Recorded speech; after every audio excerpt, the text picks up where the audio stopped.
ప్రేక్షకులకు నమస్కారం. తెలుగు వెలుగు కార్యక్రమానికి స్వాగతం. మాతృభాషాభిమానులందరికీ శుభాభివందనలు. ఎట్టకేలకు తెలుగు ప్రాచీన హోదా చుట్టూ అల్లుకున్న సంకెళ్లు పటాపంచలయ్యాయి. మద్రాసు ఉన్నత న్యాయస్థానం తెలుగు ప్రాచీన హోదాను సవాలు చేస్తూ దాఖలైన ప్రజాప్రయోజన వ్యాజ్యాన్ని కొట్టివేసింది. యావత్ తెలుగు జాతి ఆనందోత్సాహాలతో సంబరాలు జరుపుకుంటుంది. అసలు 2008లోనే కేంద్ర ప్రభుత్వం తెలుగు భాషను శ్రేష్ఠ భాషగా గుర్తించింది. కానీ అందుకు అభ్యంతరాలు వ్యక్తం చేస్తూ తమిళుడైన న్యాయవాది ఆర్ గాంధీ వ్యాజ్యం దాఖలు చేశాడు. ఆధారాలను చూపడంలో మన ప్రభుత్వాల అలసత్వం వల్ల విచారణ సుదీర్ఘకాలం పట్టింది. చిట్ట చివరకు ఈ నెల 8న 2 న్యాయమూర్తులతో కూడిన ధర్మాసనం తెలుగు ప్రాచీన భాషేనని తేల్చి చెప్పింది.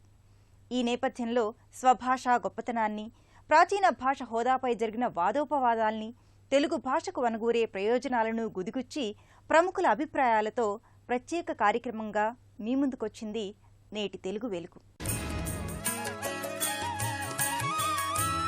వారం వారం ప్రేక్షకులను విశేషంగా ఆకట్టుకుంటున్న తెలుగు వెలుగు ప్రశ్న ఇప్పుడు మీకోసం. స్పష్టంగా మాట్లాడకపోతే ఇవి నమిలారు అంటారు. ఏ ఆకులు, బి నీళ్లు, సి కాయలు, డి తేనె. మీ జవాబు టీవీ అని టైప్ చేసి స్పేస్ ఇచ్చి మీ సమాధానం ఆకులు అయితే ఏ, నీళ్లు అయితే బి, కాయలు అయితే సి, తేనె అయితే డి అని టైప్ చేసి 56263579కి SMS చేయండి. ప్రశ్న మరోసారి. స్పష్టంగా మాట్లాడకపోతే ఇవి నమిలారు అంటారు. ఏ ఆకులు, బి నీళ్లు, సి కాయలు, డి తేనె. మీ జవాబు టీవీ అని టైప్ చేసి స్పేస్ ఇచ్చి మీ సమాధానం ఆకులు అయితే ఏ, నీళ్లు అయితే బి, కాయలు అయితే సి, తేనె అయితే డి అని టైప్ చేసి 56263579కి SMS చేయండి. అమ్మ నేర్పిన ఆది భాష, జానపదుల నోట ఆసువుగా పుట్టే శ్రావ్య భాష, సూర్యుని నిద్రలేపి సుప్రభాతము పాడు అభ్యుదయ భాష, పంప కవితోడ పల్లవించి నన్నయ్య చేత అనుసృజింపబడి త్యాగయ్య నోట భక్తి సంగీతమై ప్రవహించిన అమృత భాష. అలాంటి మన తెలుగుకు ప్రాచీన ప్రతిపత్తికి సంపూర్ణ అర్హమైందని న్యాయస్థానం సూచించడం హర్షణీయం. తెలుగువారికి హర్షణీయం, తెలుగు భాషకు శుభదినం, తెలుగు ప్రాచీనమేనని మద్రాసు న్యాయస్థానం తేల్చి చెప్పిన ఆనంద సమయం. మన తెలుగు ప్రజలు మాతృభాషకు జేజేలు పలికే మమతానురాగ బంధం. మన మాతృభాష సర్వతోముఖాభివృద్ధికి బాటలు వేసే కొత్త మలుపుకు శ్రీకారం. స్వభాష శ్రేష్ఠ భాషగా జయ జయకేతనమై రెపరెపలాడేందుకు చేకూరిన అపూర్వ విజయం. ఇది తెలుగు భాషా విజయం, మన తెలుగువారందరి విజయం. ప్రాచీన లిపిగా పరిఢవిల్లి, శాసనాలలో సోయగాలు చింది, పద్యాలతో పదనిసలు పలికించి, కావ్యభాషగా అలంకృతమై, దేశభాషలందు లెస్సగా ఆనాటికి ఈనాటికి ప్రజల మన్ననలు పొందుతున్న భాష మన తెలుగు. అలాంటి మన భాషకు ఈ గౌరవం మరింత అభ్యున్నతిని, తోడ్పాటును ఖచ్చితంగా అందిస్తుంది. తెలుగు భాషాభిమానులం అందరం తప్పకుండా ఈ ప్రాచీన భాషా హోదా వచ్చినందుకు రూపాయల పరంగా కాదు, ఆర్థిక పరంగా కాదు, భాషాభిమాన పరంగా అందరం కూడా ఆనందాన్ని వ్యక్తపరిచేటువంటి రోజు ఇది. ప్రపంచవ్యాప్తంగా ఉన్నటువంటి 18 కోట్ల మంది తెలుగు వాళ్ళకందరికీ కూడా తెలుగు భాష అత్యంత ప్రీతికరమైనటువంటి భాషగా ఉండాలని చెప్పినటువంటి ఒక తపన, ఒక ఆరాటం ఈ పోరాటంలో భాగంగా ఉండాలని చెప్పని కోరుకున్నాం. కరీంనగర్ జిల్లాలో కురిక్యాల గ్రామంలో జినవల్లప్పుడు రాసినటువంటి కంద పద్యం మనది. అది మన చరిత్ర. శాతవాహన సామ్రాజ్యం ఏర్పడినటువంటిది కరీంనగర్ జిల్లాలో కోటిలింగాలలో ఉన్నటువంటి విషయం ఇంతకుముందు చరిత్రలో పేర్కొనబడాల. డాక్టర్ వివి కృష్ణశాస్త్రి గారు, ఇతర పెద్దలు ఆర్కియాలజీ డిపార్ట్మెంట్ తరపున త్రవ్వకాలు చేసిన తర్వాత కదా కోటిలింగాల శాతవాహనుల రాజధాని అని చెప్పని తెలిసింది. వీటన్నింటిని దృష్టిలో పెట్టుకొని మన తెలుగుని మనం కాపాడుకోవాల్సినటువంటి రోజు వచ్చిన సందర్భంగా ఇరు రాష్ట్రాలు తెలుగు భాష పట్ల అత్యంత శ్రద్ధ వహించి ఒక భాషా విధానాన్ని ప్రకటించాలని చెప్పని తెలుగు భాషాభిమానులందరూ కూడా కోరుకోవాల్సినటువంటి రోజు ఇప్పుడు. మన భాషా వైభవాన్ని చాటే గీతాన్ని ఇప్పుడు ఆస్వాదించండి. జయమంగళం నిత్య శుభమంగళం, మా తెలుగు భాషకు శుభమంగళం. ఋషుల వాటికలోన వేద ఘోషలతోడ చెలిమిగల తెలుగునకు జయమంగళం. వెలుగొసగు తెలుగునకు శుభమంగళం. అడవి మల్లెలపైన పిల్ల తెమ్మెరలతో ఆడేటి తెలుగుకు జయమంగళం. జనపదుల తెలుగునకు జయమంగళం. గిరిజనుల తెలుగునకు శుభమంగళం. గర్జించు సింహాల కసిరి పరిగెత్తించు కోయ తెలుగుకు నిత్య జయమంగళం. బోయ తెలుగుకు నిత్య శుభమంగళం. నన్నయ్య తిక్కన్న ఎర్రన్న వ్రాసిన తెలుగు భారతమునకు జయమంగళం. అష్టదిగ్గజ కవులు శ్రీనాథ సోమనలు సృష్టించు కవితలకు శుభమంగళం. 2008లోనే నిపుణుల సంఘం సూచన మేరకు కేంద్ర ప్రభుత్వం తెలుగు, కన్నడానికి ప్రాచీన హోదా ప్రకటించింది. అయితే ఆ మరుసటి ఏడాదే మద్రాసు ఉన్నత న్యాయస్థానంలో వ్యాజ్యం దాఖలైంది. చివరకు 2 రాష్ట్ర ప్రభుత్వాలు చూపిన ఆధారాలను, నిపుణుల సూచనలను పరిశీలించిన ధర్మాసనం తెలుగు ప్రాచీన భాషేనని తేటతెల్లం చేసింది. తెలుగు భాష ప్రాచీనతను అడ్డుకున్న సంకెళ్లు పటాపంచలయ్యాయి. న్యాయదేవత ముందు మన తెలుగు ప్రాచీనమైనదేనని రుజువయ్యింది. అయితే మన పాలకుల ఉదాసీనత వల్ల ఇందుకు సుమారు 7 ఏళ్ల సమయం పట్టింది. 2008లోనే కేంద్ర ప్రభుత్వం తెలుగు, కన్నడ భాషలకు ప్రాచీన హోదా కల్పించింది. దీనిని సవాల్ చేస్తూ 2009లో మద్రాసు ఉన్నత న్యాయస్థానంలో న్యాయవాది ఆర్ గాంధీ ప్రజా ప్రయోజన వ్యాజ్యాన్ని దాఖలు చేశారు. దీనిపై న్యాయస్థానం సుదీర్ఘ విచారణ జరిపింది. ఆంధ్రప్రదేశ్, తెలంగాణ ప్రభుత్వ తెలుగు ప్రాచీనతపై తమ వాదనలను వినిపించారు. కేంద్ర ప్రభుత్వం నుంచి తెలుగు ప్రాచీనతకు సంబంధించిన నివేదిక కూడా న్యాయస్థానానికి అందింది. అన్నింటినీ పరిశీలించిన ధర్మాసనం ఈ నెల 8న కీలకమైన తీర్పు ఇచ్చింది. మన తెలుగు ప్రాచీన భాషేనని తేల్చి చెప్పింది. ప్రాచీన హోదా ఇవ్వడానికి నిపుణుల కమిటీ చేసిన సిఫారసులతో తాము ఏకీభవిస్తున్నామని స్పష్టం చేసింది.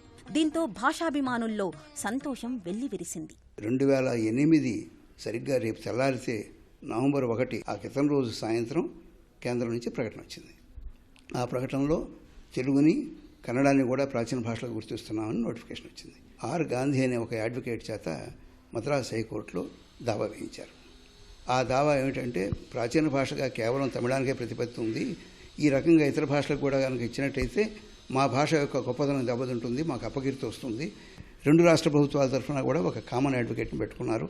అలాగే ఎవరి వాదనలు వాళ్ళు వినిపించారు. దాంతో చివరికి మొత్తం మీద జస్టిస్ కౌల్ గారు తీర్పులో ఆయన స్పష్టంగా చెప్పాడు, ఏ భాష గొప్పది కాదు, ఏ భాష చిన్నది కాదు, అన్ని భాషలు సమానమైనవి అని చెప్పేసి కొంతమంది కొటేషన్స్ కూడా ఆయన ఇచ్చి, ఎవరు కృషి చేసుకొని ఎవరి భాషను అభివృద్ధి చేసుకుంటే వాళ్ళ భాష గొప్పదనం వాళ్ళు నిరూపించుకోవాలి తప్ప ఇందులో ఎక్కువ తక్కువ లేదని చెప్పేసి దాన్ని కొట్టిపారేశారు. తెలుగు ప్రాచీన భాష అని నిరూపించే గట్టి ఆధారాలే మనకున్నాయి. వీటికి సంబంధించిన భాష, శాసనాలు, సాహిత్యాన్ని తెలంగాణ ప్రభుత్వం, ఆంధ్రప్రదేశ్ ప్రభుత్వం న్యాయస్థానానికి సమర్పించాయి. అమ్మ పాలలాంటి స్వచ్ఛమైన తెలుగుకు ప్రాచీన హోదా రావాలంటే 1500 ఏళ్ల సాహిత్య చరిత్ర ఉండాలి, 2000 ఏళ్ల భాషా చరిత్ర ఉండాలి. దీనికై తెలంగాణ భాష సాంస్కృతిక శాఖ చొరవ తీసుకుని మన తెలుగుకు ఉన్న ప్రాచీన భాషా సాహిత్య ఆధారాలను సేకరించి న్యాయస్థానం ముందు ఉంచింది. ఇక 9వ శతాబ్దానికి చెందిన పంప కవి, నిజామాబాద్ జిల్లా బోధన్ ప్రాంతవాసి. అతని తమ్ముడు జినవల్లభుడు జినేంద్ర పురాణాన్ని రాశారని తెలియచేసింది. ఇంకా జినవల్లభుడు రచించిన బొమ్మలగుట్ట శాసనం, కోటి లింగాలు, ధూళికట్ట ప్రాంతాలలో బయల్పడిన బౌద్ధమతానికి చెందిన తెలుగు శాసనాల సమాచారాన్ని న్యాయస్థానం ముందు ఉంచింది. వీటి ఆధారంగానే తెలుగుకు సుమారు 2,500 ఏళ్ల ప్రాచీన చరిత్ర ఉన్నట్లు తేటతెల్లమయ్యింది. ఈ తెలుగు భాష బాగా ప్రాచీన భాష, అదే ఒకటి. ఎప్పుడో ఎక్కడో ఈ అచ్చ తెలుగు నుండి ఏదో భాష ముందు ఉంటే ప్రోతో ద్రావిడ అని చెప్పొచ్చు. తర్వాత సంస్కృతం మీద కూడా వచ్చేసి 11వ శతాబ్దం నుండి ఈ తెలుగు భాషకి పెద్ద మహాసాహిత్యాన్ని వచ్చేసింది. కావ్యాలు ఎన్నో ఉన్నాయి. ఆ సంస్కృత అనువాదాలు ద్వారా ఒక ప్రత్యేకతతో పాటు చందోప్రకారంగా ఈ తెలుగు అనే సాహిత్యం పెరిగితే తెలుగు అనే కృతులు కూడా ఎక్కువ ఉంటాయి. కాబట్టి ఈ భాష తప్పకుండా విశిష్టమైనది ఉంటుందని అనుకోవాలని నా అభిప్రాయం. ఆంధ్రప్రదేశ్ ప్రభుత్వం కూడా అమరావతి, ఇతర ప్రదేశాలలో దొరికిన శాసనాలలో తెలుగు ప్రాచీనతను నిరూపించే ఆధారాలను న్యాయస్థానానికి సమర్పించింది. న్యాయమూర్తులు మొత్తంగా వీటిని పరిశీలించి మన తెలుగు భాష అన్ని విధాలా ప్రాచీన హోదాకు అర్హమైందేనని తీర్పు వెలువరించారు. 2004లో తమిళ భాషకి ప్రాచీన హోదా ప్రతిపత్తి కలిగించినట్లుగా వార్తల్లో తెలుసుకొని ప్రభుత్వానికి కొన్ని నివేదికలు ఇవ్వడం వంటి ప్రయత్నం ప్రారంభించారు. 2005 నుంచి భద్రిరాజు కృష్ణమూర్తి గారు మొదలైనటువంటి భాషావేత్తలతో కూడి ఒక నివేదికను తయారు చేసి ప్రభుత్వానికి పంపించడం జరిగింది. దాని ఫలితంగా కన్నడ, తెలుగు 2 భాషలు కలిపి 2008లో కేంద్ర ప్రభుత్వము ప్రాచీన భాషా ప్రతిపత్తిని ప్రకటించిందే తడువుగా వెంటనే నిధులు ఇచ్చి మైసూరులో ఉన్నటువంటి కేంద్రీయ భారతీయ భాషా పరిశోధన సంస్థకి ఈ బాధ్యతని అప్పగించారు. తీయ తేనియ పలుకుల తేట తెలుగును వర్ణించే ఓ పాటను చూడండి. పాడనా తెలుగు పాట పరవశమై మీ ఎదుట మీ పాట, పాడనా తెలుగు పాట కోవెల గంటల గణగణలో గోదావరి తరగల గళగలలో మావుల తోపుల మోపుల పైన మసలే గాలుల గుసగుసలో మంచి ముత్యాల పేట మధురామృతాల తేట ఒక పాట పాడనా తెలుగు పాట పరవశమై మీ ఎదుట మీ పాట, పాడనా తెలుగు పాట. మద్రాసు ఉన్నత న్యాయస్థానంలోని ధర్మాసనం తెలుగు ప్రాచీన భాషేనని నిర్ధారిస్తూ కొన్ని వ్యాఖ్యలు చేసింది. భాషా గొప్పతనాన్ని, ఒక భాషకు ఇతర భాషలతో ఉండే సంబంధాలను వివరించింది. భాషను దేవాలయంగా భావించాలన్న భాషా శాస్త్రవేత్త మాటలను ఈ సందర్భంగా గుర్తు చేసింది. మద్రాసు ఉన్నత న్యాయస్థానం తెలుగు భాషతో పాటు కన్నడ, మలయాళం, ఒడియాలకు ప్రాచీన ప్రతిపత్తిని కలిగించింది. న్యాయమూర్తులు సంజయ్ కిషన్ కౌల్, ఆర్ మహదేవన్లతో కూడిన ధర్మాసనం ఈ సందర్భంగా భాషకు సంబంధించి కొన్ని ముఖ్యమైన వ్యాఖ్యలు చేసింది. ఒక భాష ప్రాధాన్యం ఇతర భాషల అభివృద్ధి లేదా వాటి పతనంపై ఆధారపడి ఉండదు. భాషల అభివృద్ధి, ప్రాధాన్యం ఆ భాష వాడుక, ఆ కళల్లోని సృజనాత్మకత మీద ఆధారపడి ఉంటుంది. ప్రతి భాష ఒక దేవాలయం, దాన్ని మాట్లాడే ఆత్మ అందులో ఉంటుంది అని ప్రముఖ భాషావేత్త ఆలివర్ వెండెల్ హోమ్స్ అన్నారు. నిపుణుల సంఘం సంతృప్తి చెంది ఇచ్చిన ప్రాచీన హోదాపై న్యాయస్థానం జోక్యం చేసుకోదు. అందుకే ఈ విజయం భాషా విజయం మాత్రమే కాదు, ప్రపంచవ్యాప్తంగా ఉన్న తెలుగు భాషాభిమానుల విజయంగా భావించాలి. 100 కోట్ల రూపాయలు కేంద్రం కేటాయిస్తుంది అని అనుకుని చాలామంది దాన్ని ఒక పెద్ద విషయంగా చెప్తుంటారు. నిజానికి భాష మీద శ్రద్ధ పట్టి భాషాభివృద్ధికి ఖర్చు చేయాలనుకుంటే 100 కోట్లు మన 2 రాష్ట్రాల్లో ఏ రాష్ట్ర ప్రభుత్వం కేటాయించలేదు. పరిశోధన మనం బాగా చేయించాల్సిన అవసరం ఉంది. విశ్వవిద్యాలయాల్లో, ఇతర సంస్థల్లో అధిక సంఖ్యాకుల అవసరాలు తీరాలి అనంటే ఈ ప్రజాస్వామ్యంలో భాష వాడుక భాషగా బాగా ఎదగాలి. ఈ ప్రాచీన సాహిత్య చర్చలతోటి, ప్రాచీన సాహిత్య పరిశోధనలతోటి మన ఈనాటి భాషా అవసరాలు కూడా ఇంకా తీరుతాయని, ఆ విధంగా పరిశోధనలు ఎక్కువగా జరుగుతాయని నేను ఆశిస్తున్నాను. అలాగే మన తెలుగు భాషని విజ్ఞాన భాషగా, ఈనాడు సాహిత్య భాషగానే ఉంది, దాన్ని విజ్ఞాన భాషగా చేయగలిగిన నాడు, దాన్ని న్యాయ భాషగా చేయగలిగిన నాడు అది 4 కాలాల పాటు మనగలుగుతుంది. ఈ సందర్భంగా ప్రభుత్వాలు, సంస్థలు, వ్యక్తులు తెలుగు భాషని ఆధునిక భాషగా, విలక్షణ భాషగా, విశిష్ట భాషగా ఎలా తీర్చిదిద్దుకోవాలని ఆలోచిద్దామండి. 2 రాష్ట్రాలలో జరిగేటువంటి భాషా సేవ వల్ల మొత్తం తెలుగు భాషకి ఉపయోగపడాలి. భాషని కాపాడుతున్నారు జానపదులు, తెలుగు గిరిజనులు. వాళ్ళు అందులోనే రాసుకుంటారు, అందులోనే మాట్లాడతారు, అందులోనే అర్థం చేసుకుంటారు. ఒక్కరు మాట్లాడితే 100 మంది, 1000 మంది దానిని విని ఆనందిస్తారు. అది భాష అక్కడ బతికింది. నష్టమెల్లా విద్యలో తెలుగు తగ్గింది, ఉద్యోగంలో తెలుగు తగ్గింది. వీటిని ఎట్లా పూరించాలి? ఇవి ఆలోచనలు. ఈ ఆలోచనలు చేయడమే మనము విశిష్ట భాషా పాలసీకి అనుగుణంగా చేయాలి. ఒక సమగ్ర మాండలిక నిఘంటువు రావాలి, సాధారణ నిఘంటువు రావాలి. ప్రజల సంప్రదాయంలో నుంచి ప్రజల నుడికారాన్ని పట్టేదిగా ఉండాలి అని మేము కోరుకుంటున్నాం. ప్రాచీన భాష హోదాకున్న అడ్డంకులు తొలగిపోవడంతో తెలుగుకి అనేక ప్రయోజనాలు చేకూరనున్నాయి. కేంద్రం కేటాయించిన ప్రత్యేక నిధుల విడుదలకు మార్గం సుగమమైంది. ముఖ్యంగా విశ్వవిద్యాలయ స్థాయిలో బోధనా రంగంలో, పరిశోధనల్లో విశేష ప్రోత్సాహకాలు అందుతాయి. మన తెలుగుకు ప్రాచీన భాష హోదాకు ఉన్న అడ్డంకి తొలగిపోవడంతో ఎన్నో ప్రయోజనాలు చేకూరుతాయి. భాష సాహిత్యాభివృద్ధికి సరికొత్త ద్వారాలు తెరుచుకుంటాయి. కేంద్ర ప్రభుత్వం కేటాయించిన 100 కోట్ల ప్రత్యేక నిధిని మంజూరు చేస్తుంది. ఇక కేంద్రీయ విశ్వవిద్యాలయాల్లో తెలుగు పీఠాలు ఏర్పాటవుతాయి. మన తెలుగు భాష అధ్యయనానికి విశేష ప్రోత్సాహం లభిస్తుంది. భాషా సాహిత్యాలపై పరిశోధనలు విస్తృతంగా జరుగుతాయి. భాషా వికాసానికి కృషి చేసిన పండితులను ప్రత్యేకంగా సత్కరించుకునే అవకాశం కలుగుతుంది. 5 జాతీయ స్థాయి పురస్కారాలను అందిస్తారు. ఇప్పుడు దేశంలో ఉన్న అన్ని కేంద్రీయ విశ్వవిద్యాలయాలలో తక్షణమే తెలుగు భాషా పీఠాలు నెలకొల్పాల్సిన అవసరం ఉన్నది. నిఘంటు నిర్మాణం జరగాల్సిన అవసరం ఉన్నది. పారిభాషిక పదకోశాల నిర్మాణం జరగాల్సిన అవసరం ఉంది.